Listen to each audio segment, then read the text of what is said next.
이 아리랑이라고 하는 거에 대해서 간단히 한번 생각을 해보면요, 왜 우리가 아카이빙을 해야 되는지에 대한 답이 나온다고 봅니다. 오늘날 아리랑은 2012년도에 유네스코가 등재화되었고, 그로 인해서 아리랑은 우리만의 노래가 아니라 전 세계 사람들이 공유하는 하나의 유산으로서의 아리랑이 될 수가 있었다는 겁니다. 이 많은 자료가 있어도 유용하게 쓰이기 위해서는 뭔가 정리가 되어야겠다. 그래서 공부를 하면서 시작을 했던 것이 아카이빙이라고 하는 것을 일찍 알게 되었습니다. 그리고 2004년에 아리랑 아카이브라고 하는 것을 만들어서 제가 가지고 있는 모든 자료를 하나하나 집어넣으면서 모든 자료를 분류하고 사진 찍는 작업을 해서 저 사진 작업을 통해서 목록 정리를 먼저 시작을 했습니다. 지금까지 등재한 자료는 2255점밖에 되지 않아요. 아마 100년이 걸릴 것 같아요. 그런데도 이 작업을 해나가는 이유는 공유입니다. 결국은 앞으로 기록이라고 하는 것은 손으로 써놓은 기록이라든지 이런 모든 기록물들을 보존하기가 힘듭니다. 그래서 아리랑의 기록물이라고 하는 것은 아카이브에 답이 있지 않나, 창고 속에 있는 자료들을 자주 끄집어내고 그것을 많은 사람들한테 보여주고 또 보여주는 과정 속에서 소통이 이루어지고 한다면은 그것은 훨씬 더 아름다운 가치, 더군다나 또 아카이브로 본다라고 하면은 그 콘텐츠들이 눈덩이처럼 불어나지 않나, 그런 생각을 해봅니다. 우리가 어떻게 지금 현재를 기록할 것인가에 대해서 곰곰이 생각해보고, 이것이 이제 밀양아리랑 발전의 토대가 되고 또 그 토대를 통해서 무한한 확장성을 지니는 그런 아리랑이 되기를 바랍니다.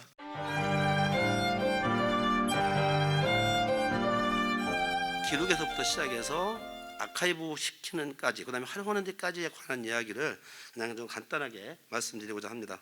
어디서 나왔고 언제 누가 촬영했고 뭐 이런 메타데이터를 한 30여 가지 항목을 가지고 작성을 하죠. 이런 아카이빙을 하기 위해서는 아리랑도 마찬가지거든요. 조사 계획 단계부터 최종 대국민 서비스까지 연결되는 이 부분은 통합 시스템 설계가 굉장히 중요하다. 2020년까지 총 120여 건의 조사 및 보고서가 발간이 됐고요. 약 150만 건의 자료가 지금 집성되어 있습니다. 이건 한국민속대백과사전 웹사이트입니다. 여러분들 이거는 많이 보셨겠습니다만, 특히 이제 반응형 웹 디자인을 좀 다시 해서 같은 URL 페이지에 모바일 웹소스에도 최적화된 디자인을 볼 수 있게끔 만들었고요. 조사 연구에서부터 각종 활용까지 의해서는 조사 계획 단계부터 조사 실행, 자료 수집, 전시 아카이브 구축, 대국민 서비스까지 이어지는 것이 전체가 한 통으로 이어져야 되겠다라는 말씀을 드리고요. 그러기 위해서는 마스터 플랜을 좀 사전에 철저하게 세우셨으면 좋겠습니다.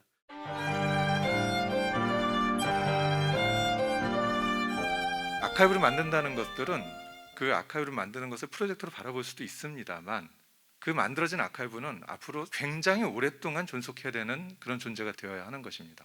이런 아카이브에서의 주된 역할은 보존 플러스 활용까지로 확장되는 개념이 될 것입니다. 서비스 영역에서의 이제 인바운드 방식이 아웃바운드 방식으로 바뀌어 나가고 있다라고 하는 것을 어떤 환경의 변화로 봤습니다. 예전에는 도서류, 사진류, 문서류 이렇게 구분 지어서 그 한 건을 보여주는 것에 집중을 했다라면은, 최근에 그리고 앞으로의 콘텐츠들은 그런 컨텐츠와 컨텐츠를 묶어서 융합된 새로운 컨텐츠를 만들어내는 것들, 가치 있는 기록을 장기 보존하며 활용하는 그런 아카이브를 만들어야 되는 것이고요. 거기서 운영되어지는 시스템은 지속적으로 정보를 수집하고 정보를 조직하는 시스템입니다. 그리고 그것을 활용하고 서비스하는 시스템입니다. 이렇게 연계된 네트워크형으로 개발된 아카이브 시스템에서 다양한 컨텐츠들을 개발하고 활용할 수 있겠다. 그렇게 되면은 미래랑 아리랑에 대한 홍보 또는 미래랑 아리랑의 확산에 효과를 가져올 수 있을 것이라 보고 있고요. 미래랑 아리랑과 관련된 연구가 굉장히 활성화되는 계기가 만들어질 수도 있을 것 같습니다. 이런 과정을 통해서 미래랑 아리랑은 어떤 것이야 라는 미래랑 아리랑만의 정체성을 아카이브를 통해서 확인할 수 있고 향유할 수 있을 것이다 라고 생각을 하고 있습니다.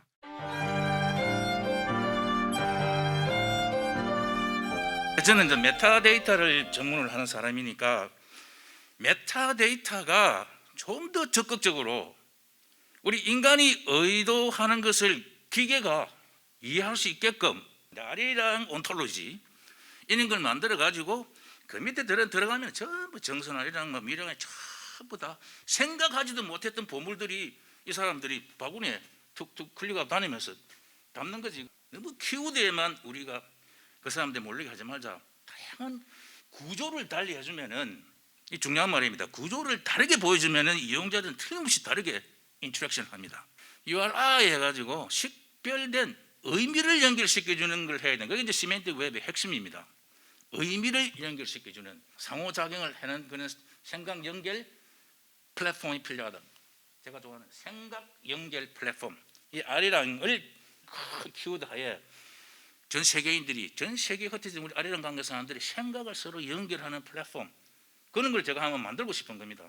미량 아리랑이 전 세계 아리랑을 다 아우르는 그런 생각 연결 플랫폼을 만들어주면은 우리 민족의 DNA를 담은 그런 아리랑에 대해서 좀 더 나은 게 나올 수 있으리라고 저는 확신합니다.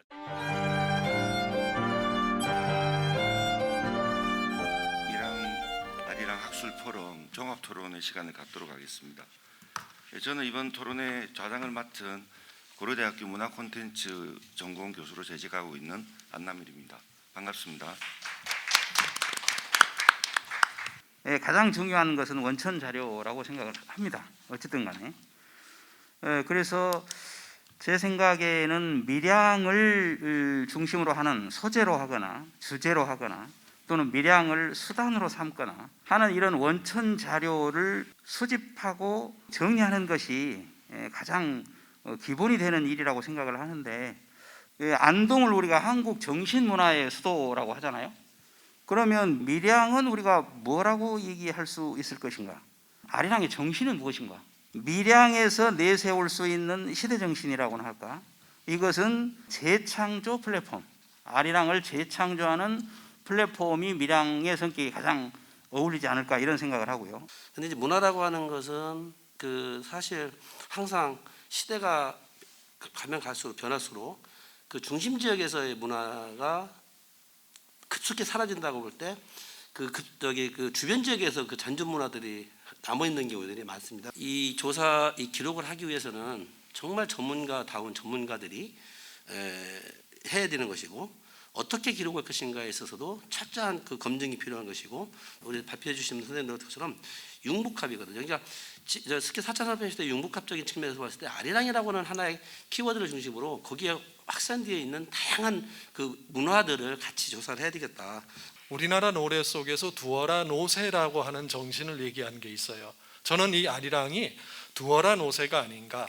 냅둬도 잘 노는 우리 민족의 정신이 그대로 표출되어 있기 때문에 밀양아리랑에 담긴 모든 정신이 융합이 되어서 아리랑이라는 틀 구조 속에서 같이 갈 때 거기서 융합의 핵반응이 일어나 가지고 더 훨씬 더 큰 아리랑, 더 훨씬 더 큰 담론을 얘기할 수 있는 이런 아리랑이 되지 않을까 봅니다. 이번에 김강희 한국문화재재단 팀장님 질문은 우리 임종철 이사님께 관한 질문이 되겠습니다. 영상 보여주시죠. 아리랑은 지역마다 독특한 아리랑이 전승이 됩니다. 심도 있는 아리랑 관련 연구를 통해서 효과적인 지원 방안 모색과 문화 사회적으로 의미 있는 아리랑 전승 방안이 필요한 때입니다. 아리랑의 학술 조사와 연구를 지속적, 정기적으로 실시하고 또 아리랑 심포지움과 포럼 등을 통해서 아리랑 보존에 대한 논의를 심화시켜 나가야 합니다. 이렇게 아카이빙한 모든 자료들은 밀양시와 밀양문화재단에서 과감하게 공유 콘텐츠화해서 누구나 쉽게 활용 가능하도록 운영해야 합니다. 밀양 아리랑과 관련되어 있는 이 자산들, 헤리티지들, 이런 자산들은 진도에는 없죠. 정선에도 없습니다. 만주에도 없습니다. 밀양에만 존재를 하는 것들이죠.